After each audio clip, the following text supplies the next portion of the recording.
दोस्तों, ये कहानी है हमारे देश के सच्चे सुपर हीरो की, जो 10 साल की उम्र में ही माता पिता के तलाक सहे। माता पिता ने दूसरी शादी कर ली। पूरी जिंदगी सौतेले भाई के साथ रहना पड़ा। आस पड़ोस के बच्चे ने खूब चिढ़ाया, लोगों ने मजाक बनाया। खुद की गर्लफ्रेंड छोड़कर चली गई और न जाने बचपन से ही कितने मुश्किलों का सामना किया। ये कहानी है देश के सच्चे बिजनेसमैन रतन टाटा जी की, जिनका पूरा नाम रतन नवल टाटा है। इनका जन्म 28 दिसंबर 1937 को गुजरात के सूरत में हुआ था। पिता का नाम नवल टाटा और मां का नाम सोनू टाटा था। रतन टाटा के माता पिता के तलाक के बाद उनकी दादी नवाजबाई टाटा ने उन्हें गोद ले लिया और दत्तक पुत्र के तौर पर उनकी दादी ने ही उनका पालन पोषण किया। रतन टाटा के पिता के दूसरी शादी से उनका एक सौतेला भाई था, जिनका नाम था नोएल टाटा। रतन टाटा ने शुरुआती पढ़ाई मुंबई के कैथेड्रल और जॉन केनल स्कूल में पूरी की। इसके बाद अमेरिका के कॉर्नेल यूनिवर्सिटी से स्ट्रक्चरल इंजीनियरिंग की पढ़ाई साल 1962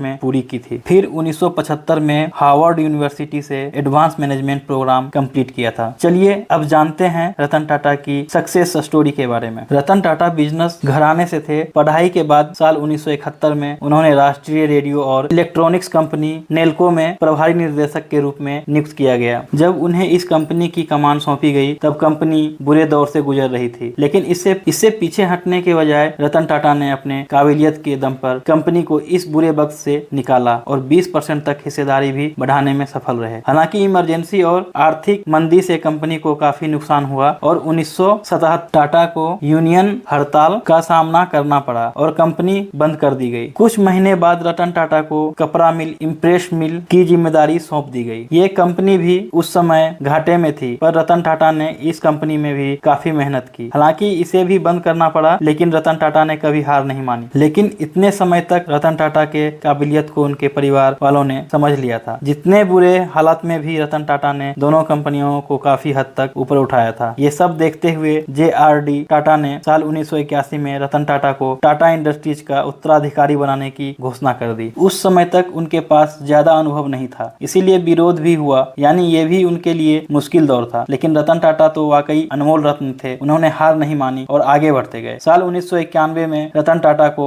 टाटा इंडस्ट्रीज की अन्य कंपनियों के अध्यक्ष पद की जिम्मेदारी सौंप दी गई। इसके बाद ही टाटा ग्रुप हमेशा आगे बढ़ता गया। इनकी अध्यक्षता में टाटा ग्रुप ने अपने कई बड़े प्रोजेक्ट स्थापित किए और देश ही नहीं बल्कि दुनिया में भी उन्होंने टाटा ग्रुप को नई पहचान दिलाई। रतन टाटा ने दुनिया की सबसे सस्ती कार नैनो बनाई। रतन टाटा के निर्देशन में कंपनी ने महंगी गाड़ियों में से एक जैगुआर लैंड रोवर का अधिग्रहण भी किया और महंगी कारें भी बनाई। साथ ही रतन टाटा ने दुनिया की सबसे सस्ती कार भी बनाई, जिसके बारे में लोग ने सोचा भी नहीं था। लखटकिया यानी कि लाख रुपए में कार लेने के सपने को भी साकार कर दिया। रतन टाटा की महज 1 लाख रुपए की लागत वाली नैनो कार को दुनिया की सबसे सस्ती कार बताया गया। 28 दिसंबर 2012 को रतन टाटा टाटा ग्रुप के सभी कार्यकारी जिम्मेदारी से रिटायर हो गए थे। इसके बाद साइरस मिस्त्री को टाटा ग्रुप के अध्यक्ष पद की जिम्मेदारी सौंपी गई। हालांकि रतन टाटा रिटायरमेंट के बाद भी एक्टिव हैं और काम कर रहे हैं। रतन टाटा ने अपने 21 साल के कार्यकाल में कंपनी की वैल्यू 50 गुना बढ़ा दी। तो आइए सबसे चर्चित रतन टाटा की कहानी को जानते हैं। इस कहानी की शुरुआत होती है साल 1998 में। इस समय टाटा मोटर ने अपने पहली पैसेंजर कार इंडिका बाजार में उतारी थी। ये रतन टाटा का ड्रीम प्रोजेक्ट कहा जाता था, लेकिन रतन टाटा ने जो सोचा था वैसा नहीं हुआ। टाटा मोटर घाटे में जाने लगी। आलम ये था कि उन्होंने कंपनी को बेचने का फैसला किया था। कंपनी बेचने के लिए अमेरिका की कंपनी फोर्ड के पास गए। उस समय रतन टाटा और फोर्ड कंपनी के मालिक बिल फोर्ड के बीच घंटों देर तक मीटिंग हुई। रतन टाटा की हालत को देखकर बिल फोर्ड ने अच्छा व्यवहार नहीं किया। फोर्ड ने यहाँ तक कह दिया कि जिस कारोबार के बारे में आपको जानकारी नहीं, उसमें इतना पैसा क्यों लगा दिए। आखिर में तो फोर्ड ने हद ही कर दी और कह दिया कि ये कंपनी खरीदकर हम आप पर एहसान कर रहे हैं। ये आखिरी शब्द सुनकर रतन टाटा वहाँ से बाहर निकल गए और कंपनी बेचने के फैसले को कैंसिल कर दिया। उन्होंने